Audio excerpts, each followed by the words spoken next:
저희 시어머니는 굉장히 독특하신 분입니다. 자식들보다 본인이 더 중요하신 분이세요. 예전부터 그러셨다고 합니다.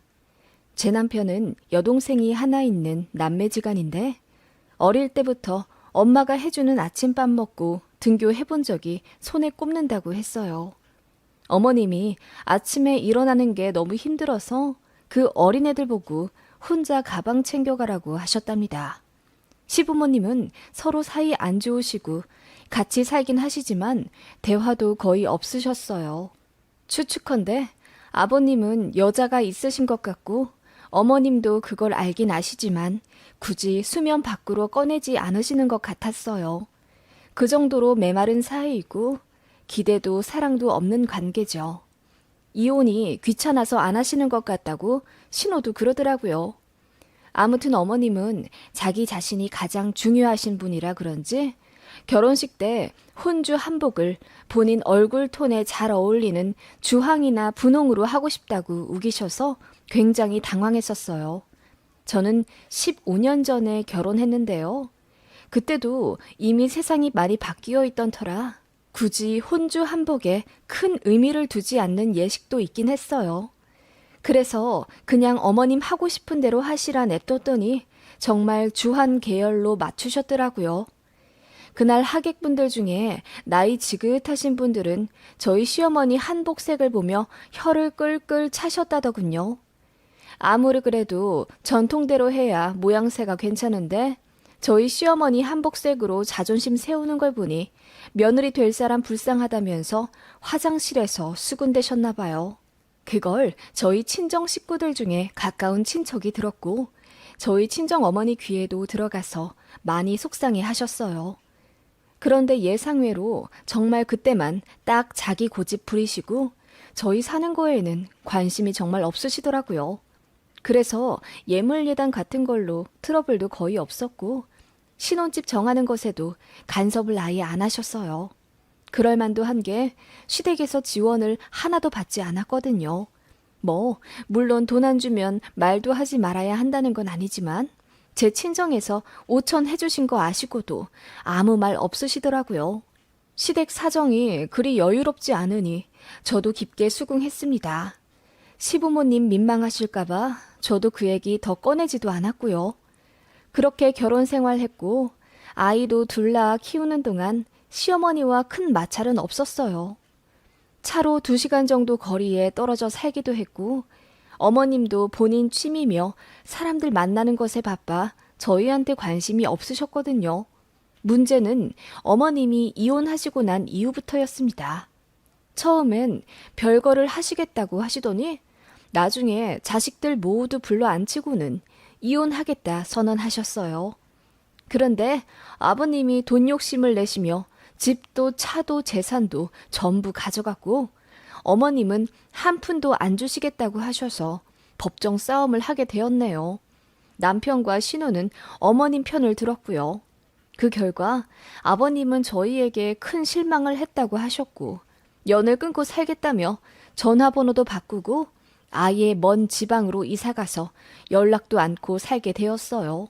그게 저희 둘째가 유치원 다닐 때 일이었습니다. 아버님은 매일같이 저와 남편에게 전화로 욕설을 퍼부으셨고 어머님은 어머님대로 속상하다며 매일 저에게 전화해 대성통곡하시는 거 맞춰드리느라 너무 힘들었어요. 결국 어머님은 위자료로 2천만 원 갖게 되셨고 연금 반 나누기로 하셨네요. 반 나누어봤자 100만 원 극초반대라 어머님은 자식들 도움이 없으면 생계를 유지하기 힘드셨어요. 게다가 집도 없어서 월세 계약하셨거든요. 일은 따로 안 하셨고요. 그래서 시부모님 이혼하신 이후로 저희랑 신혼애가 한 달에 30만 원씩 모아 어머님 드립니다. 돈도 돈이지만 다른 문제 때문에 어머님이 힘들어지게 되었어요. 안 그러던 어머님이 자식들, 특히 제 남편에게 집착을 하시더군요. 이혼한 게 컴플렉스가 되어서인지 사람들과 연락도 끊고 거의 칩거 하시더라고요. 돈도 없고 집도 없고 모두에게 버림받았다고 생각해서인지 눈물도 많아지시고 저희를 그렇게 자주 찾으셨어요. 그래서 결국 저희 사는 지역으로 이사를 오셨고요.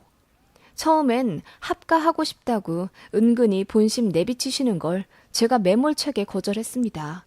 당시 애들 초등학생이라 손도 많이 가는데 제가 어머님까지 모시고 살 자신이 없었어요. 애들이 어려서 손이 많이 필요한 나이면 몰라요. 이제야 애들 스스로 세수하고 밥도 혼자 떠먹어 편해졌고 저도 작은 애만 조금 더 키우고 나가 일하려고 했거든요. 그런데 집에 시어머니까지 계시면 저는 정말 못 살 것 같았어요. 그래서 어머님, 가까운 데 사시면 자주 뵈러는 가도 같이는 못 살아요. 애들도 너무 어리고요. 제 입장도 이해해 주세요. 라고 했더니 어머님이 민망해는 하시면서도 알겠다 하셨어요. 그런데 그때부터 본격적인 시집살이가 시작되었습니다. 어머님은 제가 합가 거절한 게 너무너무 괘씸해 죽겠던 거죠. 신우한테 전화해서 며느리가 자길 싫어한다.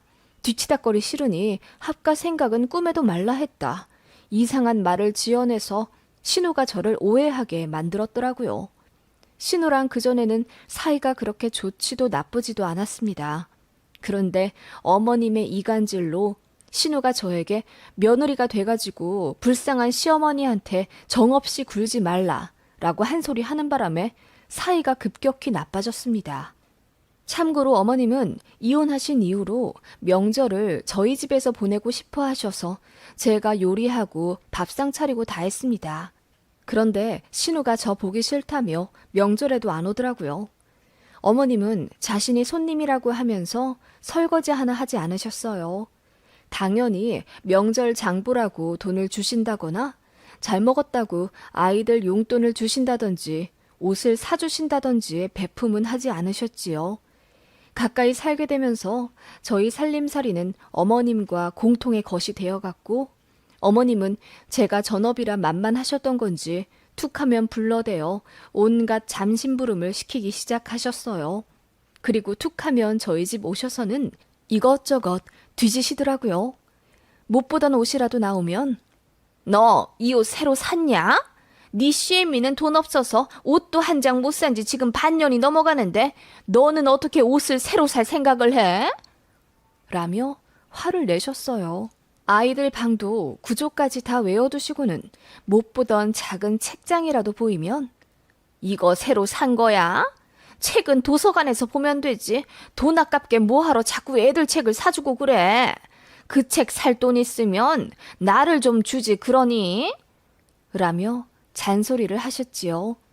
그리고 제가 시간이 많으니 낮에는 본인과 놀아달라며 드라이브 시켜달라, 교회 카페 데려가달라 조르셨습니다. 자식들에게는 관심이 없는 줄만 알았던 쿨한 어머님이셨는데 그게 아니었던 겁니다.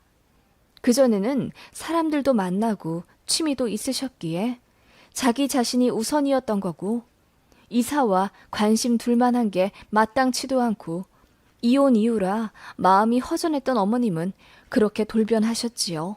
그래서 제 결혼 생활도 지옥으로 변해갔습니다. 전업이라 더 저를 괴롭히나 싶어 취직도 해보았어요. 둘째가 아직 어려 마음이 안 놓이긴 했지만 저도 어머님 때문에 스트레스 많이 받아 탈모까지 오니 어떻게든 벗어나 봐야겠다 싶더라고요. 남편도 어머님께 뭐라 화도 내고 설득도 해봤지만 잘 안 됐어요. 어머님은 며느리나 아들이나 똑같이 무시하셨죠.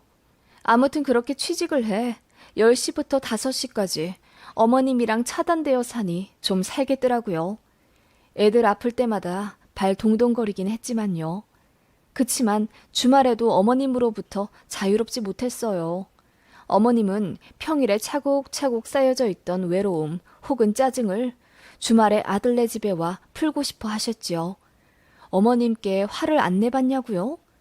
당연히 적당히 좀 모시면 안 되냐. 나도 힘들다. 하소연도 해봤지요. 어머님이랑 거리도 두고 선도 긋고 싶어서 오만 방법도 다 써봤습니다. 전화 오면 안 받기, 집 비밀번호 바꾸기, 어머님 오셨을 때 없는 척하고 문 안 열어드리기, 등의 방법도 써봤어요. 그런데 안 통했어요. 이사까지 생각해봤지만 우리 아이들이 전학 가기 싫다고 울고불고 난리 나는 통에 그것도 관두었습니다. 어머님은 나이를 먹어 더 그러신 건지 아님 이혼 후유증인지 참 사람 힘들고 피마르게 하셨어요. 남편과 이혼 운운하며 싸우기도 하며 어느덧 큰애가 중학교 갈 정도로 살았습니다. 힘들었지만 저도 뒤늦게 취직한 곳에서 나름 인정도 받고 차도 하나 제 마음에 드는 걸로 사 끌기도 하면서 제 복잡한 마음을 달랬네요. 물론 제가 차 샀을 때도 어머님의 폭언은 장난 아니었습니다. 네가 어느 때라고 차를 사? 그럴 거면 네 시엠이 집이나 전세로 바꿔주지. 다달이 돈 나가는 게 무섭지도 않아? 그 말에 저도 어머님, 제가 차가 있어야 돈을 벌 거 아니에요. 그 월세 제가 대드리는 거라고는 생각 안 하세요? 라고 무대뽀로 나가기도 했어요. 남편도 어머님 때문에 미안한지 담배도 끊고 집안일도 하며 제 비위 맞춰주더라고요. 그런 것들 때문에 그리고 저도 연차가 차니 어머님께 대놓고 할 말을 할 수 있어서 겨우 살았습니다. 어머님은 그냥 제 업보라고 생각하니 좀 편하더라고요. 그래서 어머님의 그 지랄 같은 성격도 그러려니 하고 한 귀로 듣고 흘렸고요. 그치만 어머님이 그것마저도 다 망쳐버리셨네요. 저요? 이제 어머님 뵈러 안 갑니다. 어머님도 제 집에 감히 못 오시고요. 작은 애 고등학교만 졸업하면 바로 이사 가려고 남편과 계획도 짜놓았어요. 어머님과 멀어지기 위해서요. 이유는 어머님과 정말 잊지 못할 한 사건이 있었기 때문입니다. 때는 작년이네요. 참 추웠던 어느 날 어머님이 저희 집에 오시겠다고 토요일 새벽부터 집을 나서셨어요. 그날은 한파주의보가 계속되던 날이라 제가 오지 마시라고 저희가 오후에 어머님 댁에 가겠다고 그렇게 말렸는데도 구태여 저희 집에 오시겠다 하셨어요. 아마 노인정 때문이겠죠. 어머님이 저희 아파트 노인분들이랑 친해지시면서 노인정도 들락날락 하셨는데 거기서 썸 타는 할아버님이 생기셨나 봐요. 그분이랑 친해지면서 아파트 단지 데이트도 하고 뭐 그러셨다고 하더군요. 그렇게 어머님은 새벽부터 집을 나서셨는데 문제는 멋부리신다고 구두를 신으신 겁니다. 연석에 살얼음 있는 줄도 모르고 발을 올리셨다가 그대로 뒤로 넘어지셨어요. 지나가던 사람들이 119에 신고해 주셔서 바로 병원에 가시는 바람에 동상은 안 걸리셨어요. 그렇게 어머님은 팔꿈치 골절 및 타박상 그리고 머리 쪽도 부딪히시며 검사를 받으셔야 해서 입원을 하게 되었습니다. 다행히 머리 쪽은 괜찮은데 골절이 심했고 어머님도 오래 입원하길 원하셔서 요양병원에 겨울 내내 입원해 계시기로 했습니다. 물론 저희가 돈 다 대드렸죠. 신우는 애들 교육비 때문에 적자라고 하면서 오빠인 저희더러 어머님 병원비 좀 대달라 하더군요. 사정이 정말 어렵다면서 하소연까지 하던 신우예요. 아무튼 저희가 돈도 내고 틈 날 때마다 어머님도 뵈러 갔어요. 제가 일하는 터라 간병을 못하니 대신 방문이라도 자주 갔습니다. 그런데 어머님은 그조차 마음에 안 드셨나 봐요. 며느리가 버젓이 근처에 있는데 간병인을 쓰는 게 너무 창피하다면서 저더러 잠깐 회사에 장기 휴직을 내던지 아님 관두던지 하는 건 어떻냐는 거예요. 어이가 없어서 어머님 간병 때문에 일을 관두라고요? 돈 나갈 때가 당장 천지인데 저라도 안 벌면 어떻게 해요? 라고 저도 언성을 높였더니 더 이상 그 말씀은 안 하시는데 저한테 삐지신 것 같더라고요. 정작 아들한테는 아무 말씀 안 하시면서 며느리는 만만한지 맨날 저한테 전화해서는 다리도 아프다, 머리도 아프다 호소하시고 제가 병원 방문하면 그렇게 저를 붙잡고 우세요. 남편이 가면 전혀 안 그러신다고 하더군요. 아무튼 그러다가 저는 회사 워크숍이 잡혀서 주말에 강화도에 가게 되었어요. 안 가고 빼려고 했는데 회사 동료 언니들과 마지막이기도 해서 큰맘 먹고 주말에 강화도에 가게 되었습니다. 어머님은 거의 다 나으셨기도 해서 안 그래도 퇴원을 하려던 참이었거든요. 애들 아빠가 알아서 한다며 저를 등 떠밀어 보냈기에 저도 어머님 걱정 안 하고 잘 다녀올 수 있었습니다. 그런데 강화도에 도착한 그날 저녁 어머님으로부터 부재중 전화가 32통이나 와 있더군요. 놀라서 받으니 어머님이 소리를 치시며 너 강화도에 놀러 갔다며? 아범한테 들었다. 자고 올 거냐? 늦어도 오늘 밤에는 꼭 와라. 라며 화를 내고 끊으시더라고요. 어이가 없었고 또 저도 마침 한잔 한 이유라 바로 잊었어요. 그렇게 워크숍을 끝내고 다음 날인 일요일 점심 지나 집에 오게 되었습니다. 어머님 계신 병원에 가보려고 하니 남편이 말리는 거예요. 퇴원이 일주일 미뤄졌고 본인이 알아서 하겠다며 저더러 신경 쓰지 말라고 하는데 느낌이 좀 이상했어요. 그래서 계속 캐물으니 남편이 하는 말이 놀랍더군요. 제가 아픈 시어머니 두고 회사 사람들이랑 놀러 갔다고 어머님이 병원에서 난리를 치셨다는 거예요. 어이가 없었어요. 남편이 저에게 한동안 어머님 뵈러 가지 않는 게 좋겠다며 저더러 신경 쓰지 말라고 하더군요. 알겠다고 했어요.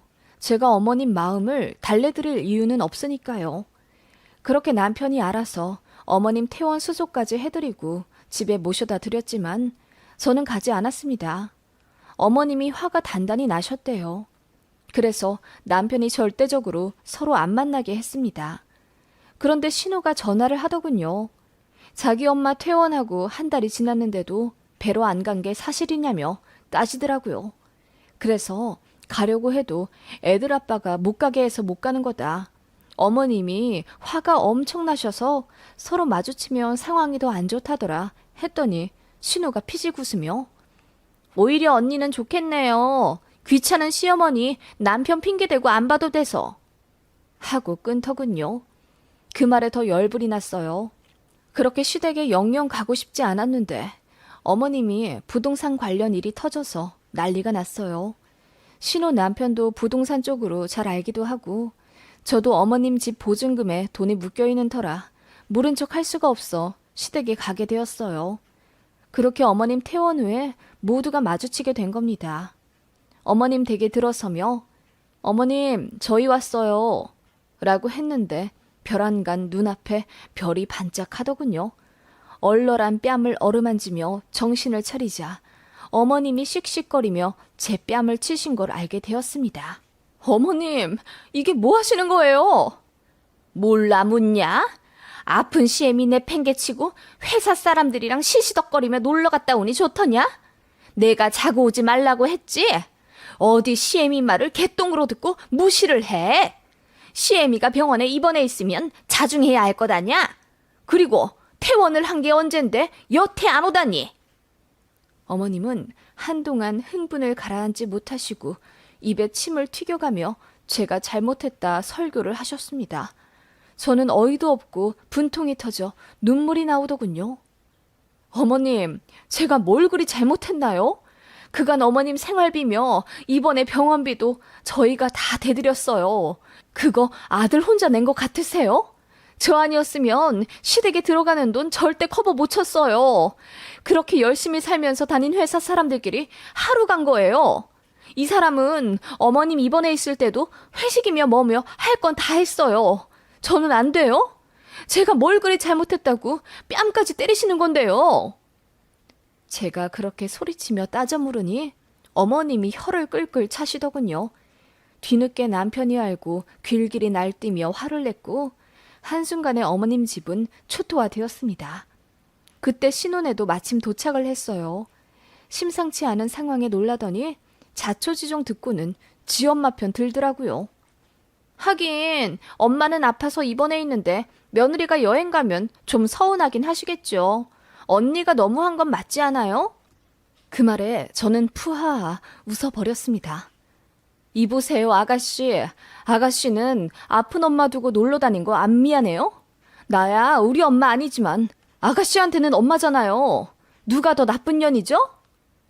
제 말이 끝나자 신호 동공이 흔들리더니 무슨 말 하냐 묻더군요.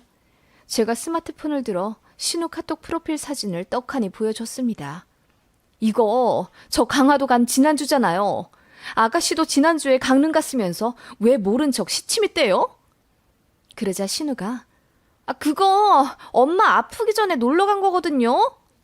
라고 하더군요. 그 말에 제가 소리를 질렀죠. 웃기지 마. 이거 강릉 행사 지난주부터 열린 거잖아. 안 그래도 내가 다 찾아봤거든?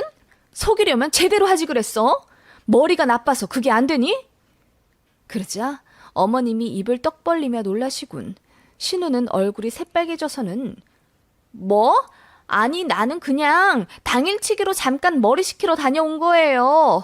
그리고 왜 반말해요? 너 뭔데 나한테 반말 찍찍이야. 올케 주제에?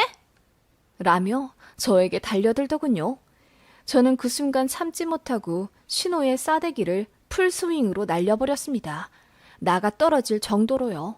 어머님이 어이쿠야 소리를 치며 신호에게 달려가더군요. 그리고는 저더러 무슨 짓이냐며 호통치길래 제가 어머님, 아픈 어머님 두고 놀러 가는 건 맞을 짓이잖아요. 그래서 제가 똑같이 아가씨한테 해줬어요. 저 잘했죠? 어머님 자식만 귀한 거 아니잖아요. 저도 귀한 남의 집 자식이에요. 라며 무표정으로 얘기했더니 어머님이 아무 말 못하시더군요. 신우도 씩씩거리기만 할 뿐 조용히 있더라고요. 그 앞에 대고 돈 없다고 하길래 어머님 병원비도 우리가 다 냈는데 넌 그 돈으로 여행 갔냐 따져 물으니 고개 숙이더군요. 그렇게 살지 말라고 삿대질하며 소리쳤습니다. 속 시원하더라고요. 그 난리통에 급하게 자리는 정리됐습니다. 저는 남편과 돌아오는 차 안에서 나는 어머님께 대든 것, 아가씨 때린 것 전부 하나도 안 미안하니 억울하면 이혼하자고 했더니 남편이 아니라며 저 잘했다고 하더군요. 그리고는 미안하다며 핸들 잡고 펑펑 울더라고요. 몇 년 동안 남편도 어머님한테 질릴 대로 질리고 시달릴 대로 시달렸는데 이번에 펑 터져버린 거죠. 저한테 미안하기도 했지만 본인도 스트레스 받아 모른 척한 부분도 있다며 인정했습니다. 그리고 이제는 브레이크를 잡아야 되겠다며 저더러 시댁일에 신경 쓰지 말라더군요. 본인도 어머님이랑 거리 둘 것이라 하길래 흔쾌히 그러라 했습니다. 그렇게 남편이 다 정리했어요. 며느리는 이제 어머님 보러 안 올 거니 연락도 하지 말고 찾아오지도 말라고 했답니다. 그랬더니 어머님이 대성통곡 하셨다더군요. 그날 이후로 어머님이 제 집에 몇 번 찾아오셨지만 그냥 문 안 열어드리거나 오셔도 저는 쌩안이 나갔어요. 그랬더니 더는 집에 안 오시더라고요. 번호는 차단한 지 오래라 전화나 문자가 왔는지도 몰라요. 어머님 관련 일은 다 남편이 알아서 하고 있어서 저는 오히려 편하네요. 지긋지긋한 어머님 무스리짓 더는 안 해서 좋고 이제는 우리 아이들한테 더 집중할 수 있어 좋네요. 이사갈 날만 기다리고 있어요. 어머님도 신혼의 집 근처로 이사 간다고 하더군요. 근데 웃긴 건 신우가 그걸 싫어한다는 거예요. 모쪼록 저는 발 뺐으니 이제라도 편하게 살아보렵니다. 저 할 만큼 했다고 볼 수 있겠죠? 그 누구보다 자기 자신이 먼저인 시어머니. 이런 분을 누가 존경하고 보살펴 드릴 수 있을까요?